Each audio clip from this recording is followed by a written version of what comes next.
Menikö jakeluun? No niin, näin. Tässä Rauli jo esittelikin itsensä kansan rakastamalla hokemallaan. Meillä on täällä keskustelussa myös Umpi-hankkeen sarjan käsikirjoittaja, tuottaja Ville Tapaninen. Ville on nyt joutunut viikon ajan vastaamaan. Ota mene ohi vastaamaan hyväksikäyttäjä kunnianloukkaussyytöksiin. Tervetuloa Ville. Kiitos. Paikalla on myös postimies Raulin äiti Hellevi Tapaninen. Juu!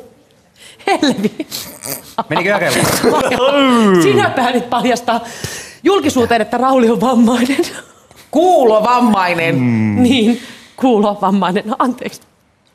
Oletko sitä mieltä, että Rauli on viihdeteollisuuden uhri? Minä kysyn vaan, että missä ne rahat on? Menikö jakeluun? Sen takia nostin tämän kuulovamman esiin. Kun me ei olla Raulin kanssa nähty mitään rahoja, niin sillä tavalla on kyllä hyväksikäyttöä tämän rahakeisarin puolelta täällä näin. No vai niin. Paikalla on myös. Anteeksi, mä otan kellottani. Kielitutkija Esa Annila, entinen postimies itse hänkin, ja siksi eittämättä asiantuntija, kun mä tässä... Roolia arvioimme. Anteeksi, jatketaan. Nyt mä pystyn. Pirjo. Kahvia oot ottanut.